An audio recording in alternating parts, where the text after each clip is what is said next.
All right, welcome back. All right, we're back. Yeah, if you didn't hear us gossiping about our break timer, we have a break timer, by the way. If you're watching this in post, then there was a very awkward break. Yes, there was a break. There was an awkward break 2 breaks ago. The last one was us accepting that the break is going to be the way that it was. So this is how we live now. Yeah. So now we know that the break is the way the break works. So yeah. Anyway. Range extenders is, I think, where we ended up just now. Yeah, I am correct. The first thing, one of the things I guess I wanted to talk about, the elephant in the room, is the types of charging. So there are 3 types of charging stations. This is one of the things I figured out. Type 1. Sorry, Simon? No, keep going, because I'm actually looking at a bunch of types in NIMO. We'll the different charging stations. Yeah, I thought there was only 4. I'm wrong. Okay, so you're going to make us look bad. Okay, so there's 2 different types of charging stations. There's Type 1 charging stations, which is basically plug it into the outlet at your house. This is what most people need. Okay, we might. Yeah. There's a link. There's one of the videos in the video section for this episode. Talks about exactly why. I'm not going to get too into it. He talks about the 3 different charger types and why trickle charging, quote unquote, or just the normal 100-volt thing that you have in your house is enough to charge the car and be happy. The next one is the destination type chargers. They can charge the car in 4 to 10 hours. As to about 24 hours, the Type 1 is about 24 hours. And the idea is, first of all, you're not going to drive it empty all the time. There's a lot of these range anxiety fears are. It's like me saying, I'm going to fill up my tank, and I can drive 550 kilometers on my tank, and that's what I'm going to do in the day. And I'm going to get home, my tank's empty. Yeah. Right. That's not incredibly reasonable. No. So there's that. There's the tier 2, the Type 2, and the Type 3. And the Type 3 are the superchargers that we talk about that Tesla's putting out. And every year you see a map. I've seen a 2017 map of the Toronto area, and it is sick. They're putting them everywhere. But unfortunately, we don't have them everywhere right now. Simon, what do you have? Here, let me show you. I'm going to pull the screen out, and then I'm going to do share screen. I'm going to share application window. This one. Here I am. Okay. Anyways, so here you go. Here's Nanaimo, which I thought we only had 4. We've got a bunch of public stations. They go all the way up to Woodgrove. This is the one I know about here. Then there's another one down here, and I thought that was it. But there's a bunch, and they go all the way down. Are all those there's a high power station. All the green ones are public stations installed by business or government. Okay, and so those are probably free. That's the other thing I don't get. Free, really? Yeah, a lot of these are free or almost no cost. I want to show you Vancouver, because okay. So we'll skip across the water here. What are we looking at? Is this Google Maps? Let's go to Vancouver. Holy! Look at this. So you're good in Vancouver. You're okay in Vancouver, yeah. You're good in Richmond. You're good in Port Coquitlam. You're all over the place there. You're good. Yeah, you just drive right through Surrey really fast. And okay, so remember how we said this would happen? Yeah, this is big. No, I just got a message on my screen telling me my battery's running low. Which one? Your laptop? Wow. Okay, anyways, I'm going to unshare. I'm here. Okay, there you go. All right, cool. Sorry, I got lost in that. I'm thinking, wow, get an EV as soon as possible. Simon, are you there? Yeah, hello? Hi. Sunspots. This is ridiculous. Yeah.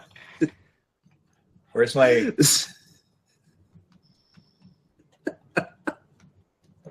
You know who says that? Nuts. Total Recall. Michael Ironside says that. This is nuts. What just happened? Do you know what just happened? No. I saw you freeze for a second. What the hell? Oh my god. The computer turned off. So because I'm wired up here, right? And I have one of those magnetic lock things on the surface. and I'm all wired up, and this has all been going on. I thought to myself before we started, like, okay, just make sure you're plugged in, because the worst thing that can happen is you're running out of power while this goes on. Yeah. And it just happened, and like 2 inches away is the cable. So, yeah, welcome back. Thank you for carrying that. Yes. So smoothly. Where were we? We were talking about charging stations, and then I got totally lost in the map of Vancouver. Okay, well, yeah, there was a lot there. There were a lot there. I have these guys here, so I will share my Toronto's got to application be window. pretty decent. Like Now, that's the thing, right? Okay, so we're talking about Ontario building nearly 500 vehicle electric charging stations. One of the things that we have here is there's a couple of things. First of all, in Canada, we had last year, being 2016, I think, about 3,500 charging stations. Right now, this year, we're looking at about 4,500 charging stations. So that's a significant increase in the amount of charging stations throughout the country. Ontario is committed itself to building 500 charging stations. This is July 13th, 2016 that I'm looking at this for, that date there. So that's kind of a big deal. Some kind of a big deal there, but that's interesting to have these things around. Now, I was also looking at the charging stations in Mississauga. I don't know if you know where Mississauga is. Everybody out there in, watching this land.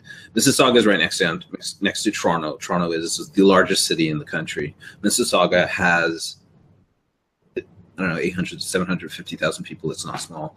There are 8 or 9 charging stations. Ridiculous, because Mississauga is perfect for that. Yeah, for EV. There's a Tesla dealership down on the QW highway, right? Yeah. I know where it is. I'm like, there's Teslas. You can get them there.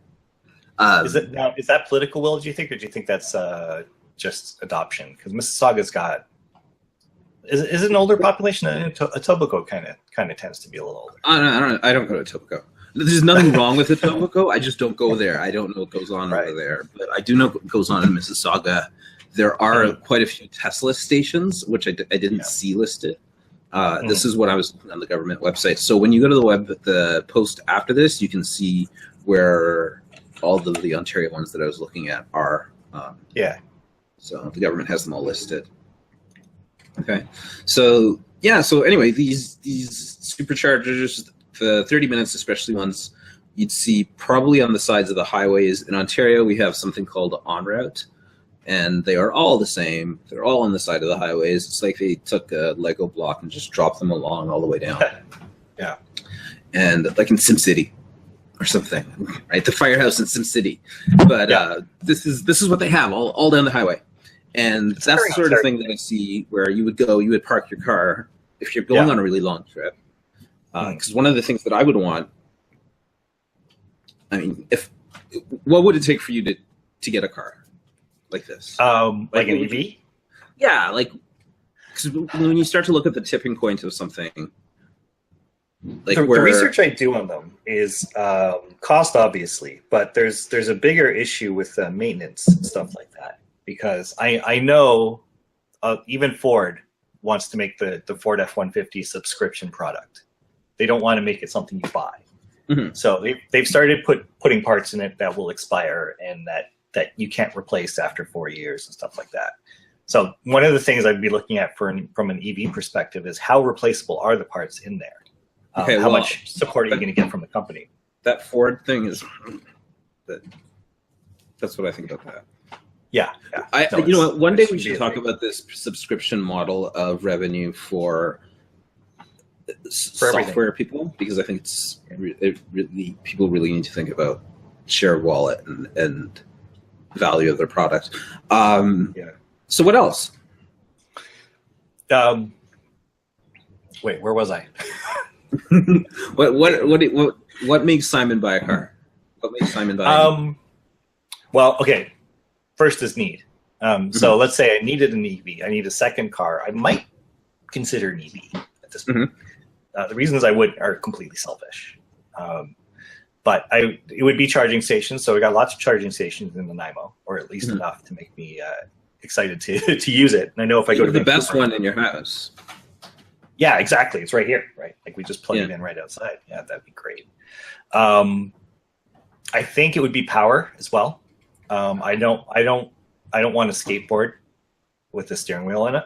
Okay, so these things start like that. Yeah, the Tesla's not. That's not a problem with the Tesla. Tesla's like the Batmobile. Yeah, that's not the problem with the Teslas.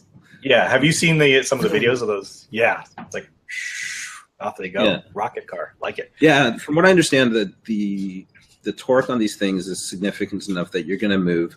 You're not going to be flying all over the highway. It's not going to be, at least not right now. Like I have a little Elantra, and well, I drive it, and I don't think I'd be able to drive any EV other than a Tesla like that right now. But I think I would sacrifice some of that when it gets to the point where, like with gasoline. Yeah. So let's talk about, I guess, let's go to a break. We'll talk about more of what it is that we need in a car, in a Tesla. Or in a Tesla, Freudian slip. What do I need in a Tesla? What do I need in an EV car? What kind of Tesla should I get? Tesla. All right. So we'll go to another one of those break things. Sure. And what I'll do this time is just, I'm going to try something else, okay? Okay. So